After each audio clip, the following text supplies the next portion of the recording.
Direct payments have been hitting people's bank accounts as early as this weekend. If you are eligible but haven't received the payment yet, you can track it online. Fox 5's Evan Lambert live at the IRS building in downtown D.C. Evan, what's going on?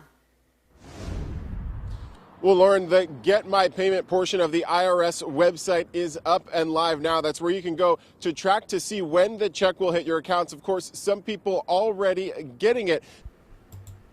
Now, the Federal Reserve has just made a serious announcement. Inflation is continuing to affect the millions of Americans by rising the cost of groceries, housing, and healthcare. So Democrats and Republicans want to step in and provide extra relief to people who need it the most. New stimulus money may be in the form of a one-time check. You can be getting it very fast. And now many Californians are grappling with the hit of their wallets. That includes shockingly high natural gas bills and with spiking to double the prices than usual. Governor Newsom has also called on federal regulators to investigate, while Senate Republicans have been hammering Newsom and Democrats on the issue. The California Public Utilities Commission voted to expedite climate credit payments to consumers.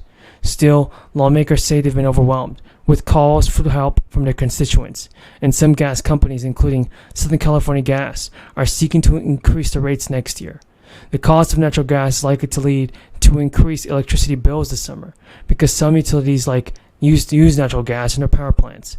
It's expected that lawmakers will hold several meetings to be focused on increased costs of electricity and how the state can avoid future price spikes. The state's Public Utilities Commission has already voted unanimously to offer Californians some financial relief by speeding up the rollout of an annual bill reducing credit. This California climate credit meant to compensate households for higher energy bills that result from the state's emission reducing cap and trade program. They had been scheduled to go out in April from the natural gas companies, but Utilities Commission public advocates sought an emergency in order to get the money out this month. And now approved, the credit is expected to give customers roughly $50 each. That's for the Public, Pacific Gas and Electric, and San Diego Gas and Electric all supported the move. And so did the state Republicans.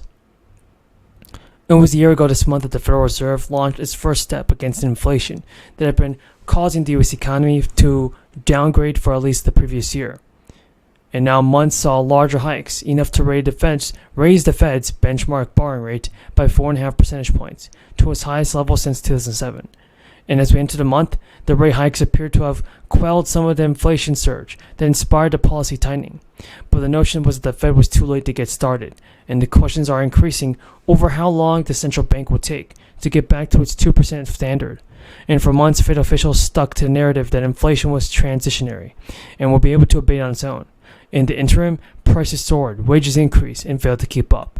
A poll in late 2022 showed that just 37% of the public had a favorable impression of the Fed. The criticism came amid staggering inflation data. Energy prices at one point last summer were up by 41%.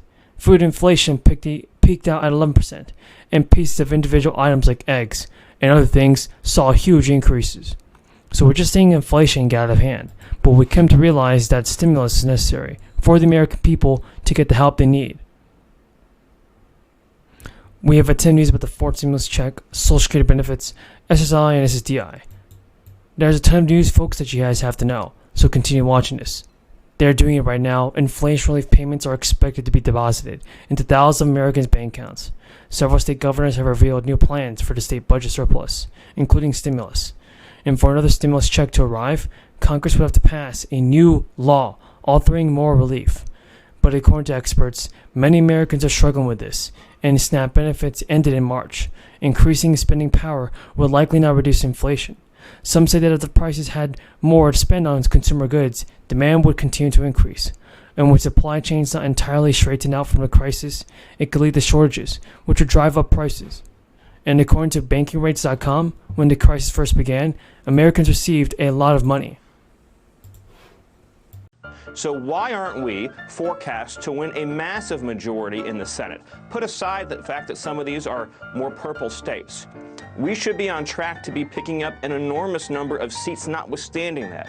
I submit to you the reason why is because to too great an extent, the Republican strategy, but more specifically the strategy of Senate Republican leadership, has been to try to lay back and just watch as these crises unfold.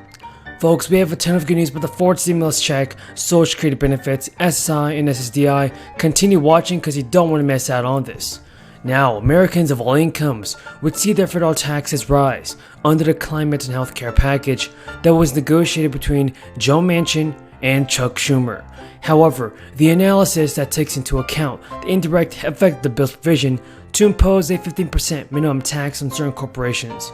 Economists assume companies would then pass along part of their tax increase to employees by reducing their after-tax wages and job opportunities.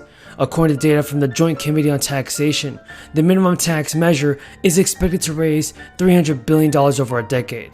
Republicans are pointing to the report as proof that the package would violate the pledge by the president and congressional Democrats not to raise taxes on those earning less than $400,000.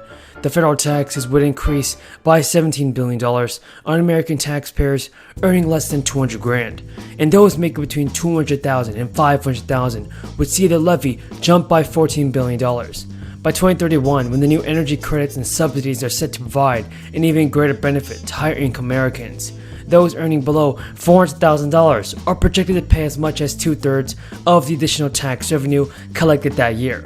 But Manchin argued Sunday on CNN that the bill is not putting a burden on any taxpayers whatsoever.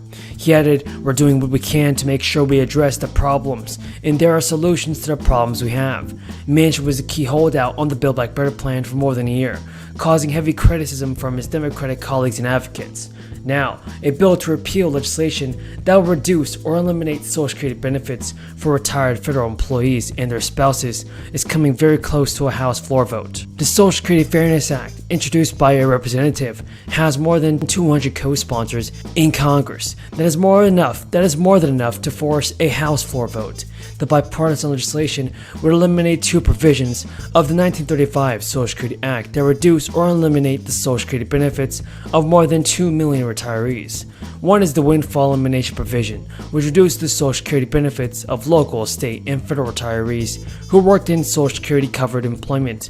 Lawmakers expect a vote on the legislation that may soon come as September. Co-sponsors of the bill have told reporters that no American should be penalized because of their public service, and they've been waiting decades for a solution to this issue, and now we are close towards fixing this problem.